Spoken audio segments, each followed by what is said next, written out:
Journée nationale d'engagement patriotique et de participation citoyenne, une deuxième phase axée sur la transparence et la responsabilité. UACO 2025, la géopolitique au cœur des enjeux de communication en Afrique. Mesdames et messieurs, chers abonnés de Zobreweb TV, bonsoir et bienvenue dans ce journal. Ce jeudi 2 octobre 2025, la primature a donné le coup d'envoi de la deuxième phase des Journées nationales d'engagement patriotique et de participation citoyenne par une cérémonie solennelle de montée des couleurs.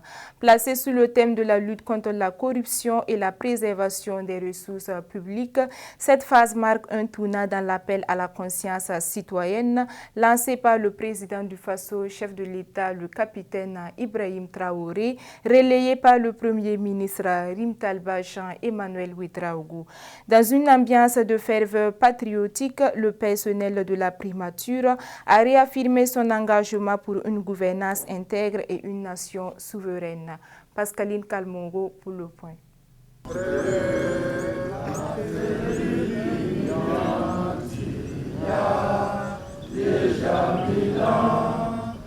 Ce 2 octobre 2025, le personnel de la primature a pris part à la cérémonie de montée des couleurs, marquant le lancement de la deuxième phase des Journées nationales d'engagement patriotique et de participation citoyenne.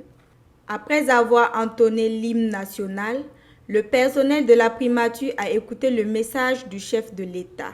Le premier ministre, Rimtalba Jean-Emmanuel Ouedraogo, a livré le message du président du Faso, le capitaine Ibrahim Traoré, à l'ensemble des Burkinabés. À la faveur de cette deuxième phase des Journées nationales d'engagement patriotique et de participation citoyenne, je voudrais une fois de plus saluer la fibre patriotique qui s'éveille lentement mais sûrement en chaque Burkinabé. Ce patriotisme et cette participation se traduisent dans nos actions quotidiennes pour la construction de la nation. Chaque Burkinabé, peu importe sa situation socio-professionnelle, consent des sacrifices pour que notre pays relève la tête fièrement et dignement dans le concert des nations.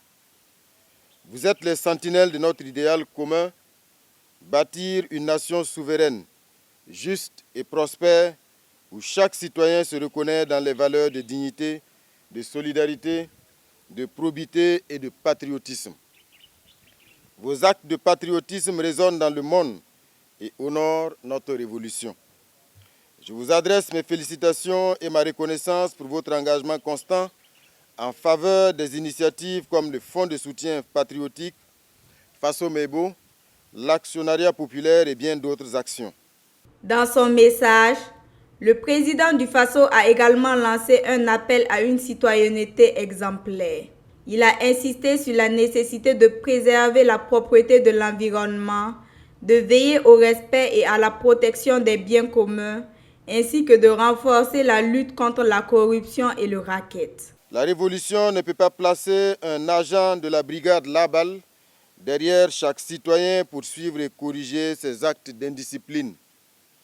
J'en appelle donc à la conscience patriotique de chacun.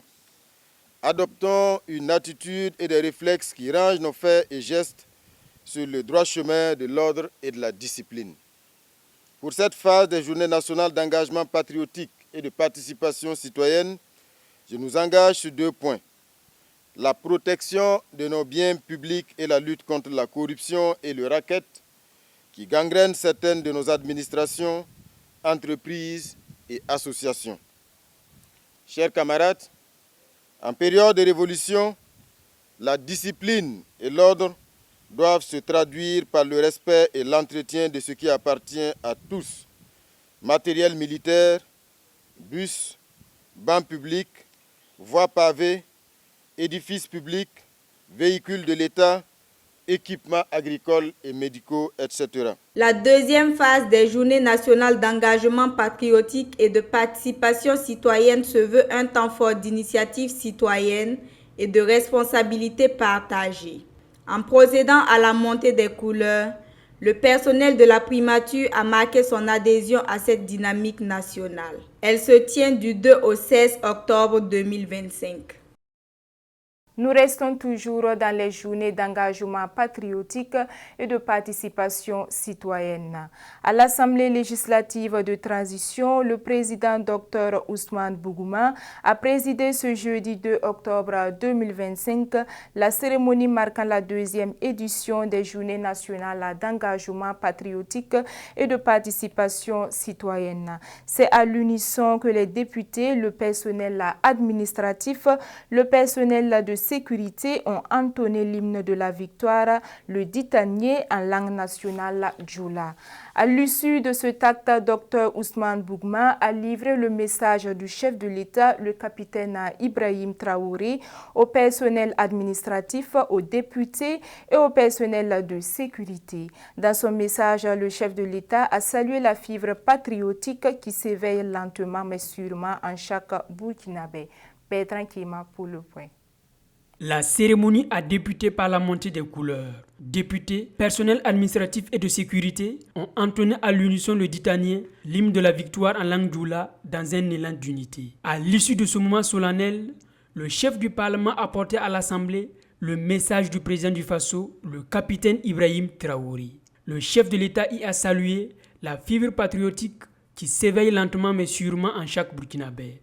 Chers camarades, à la faveur de cette deuxième phase des Journées nationales d'engagement patriotique et de participation citoyenne, je voudrais, une fois de plus, saluer la fibre patriotique qui s'éveille lentement, mais sûrement en chaque Burkinabé.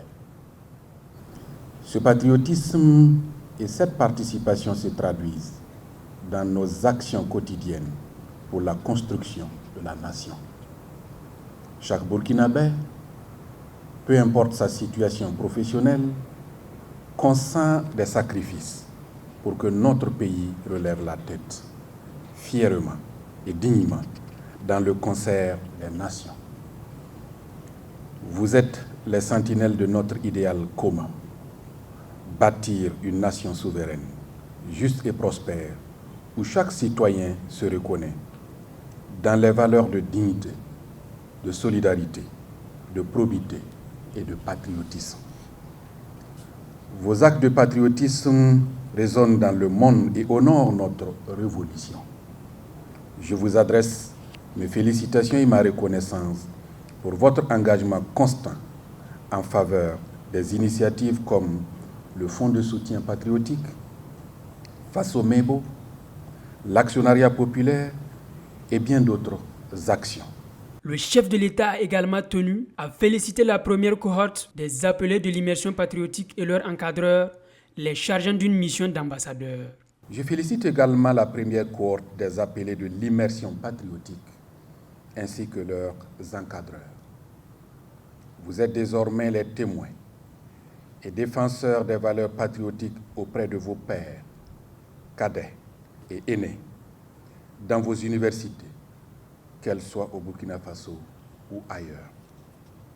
Chers camarades, la révolution ne peut placer un agent de la brigade, la balle derrière chaque citoyen pour suivre et corriger ses actes d'indiscipline. J'en appelle donc à la conscience patriotique de chacun. Adoptons une attitude et des réflexes qui rangent nos faits et gestes sur le droit chemin de l'ordre et de la discipline.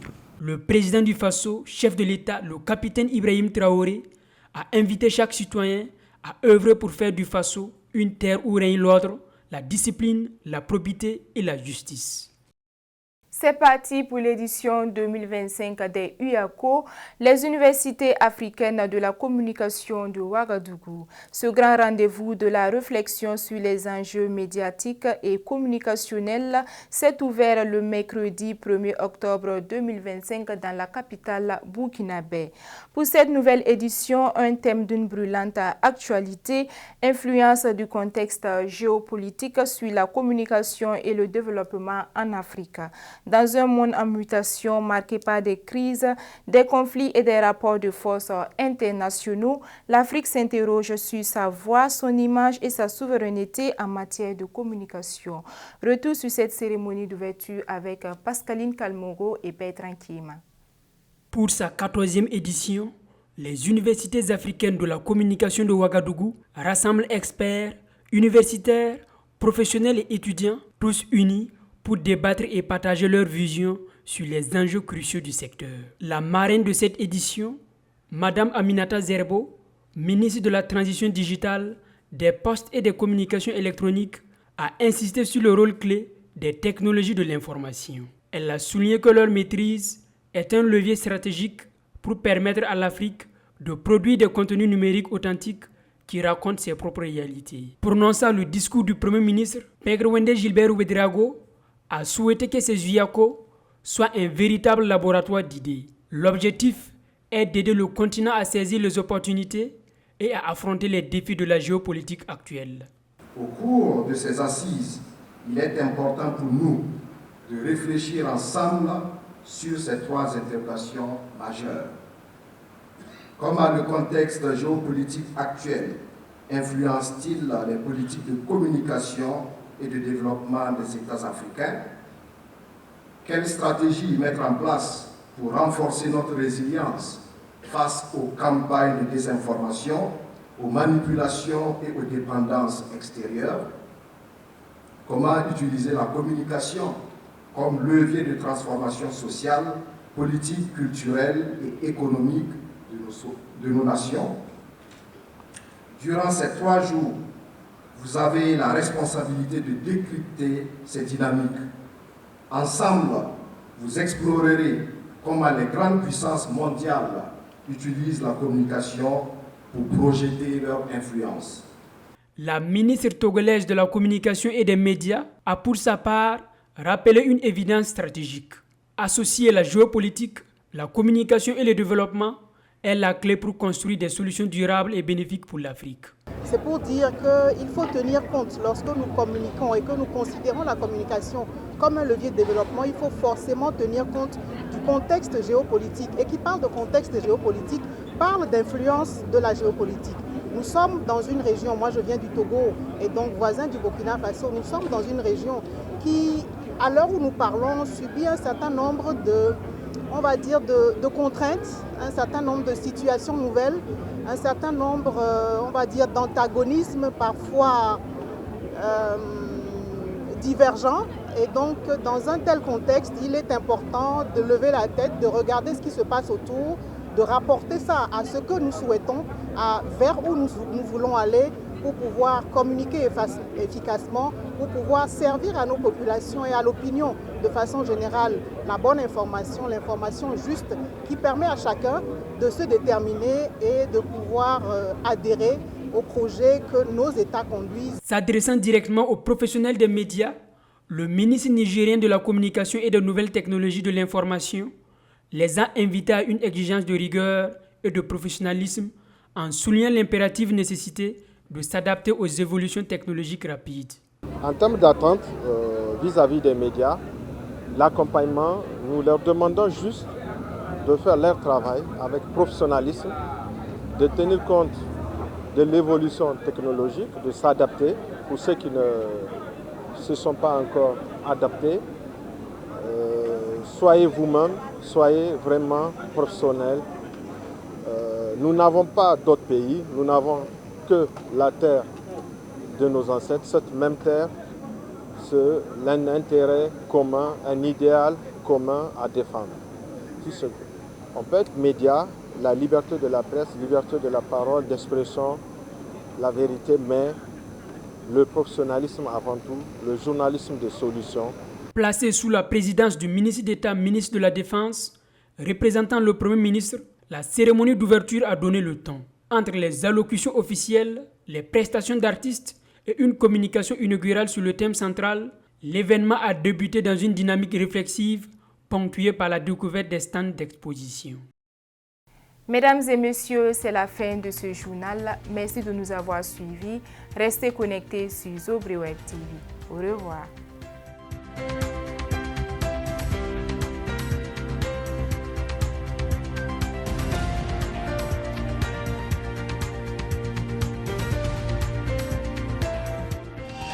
Zobre Web TV. La Web TV au-delà de vos attentes.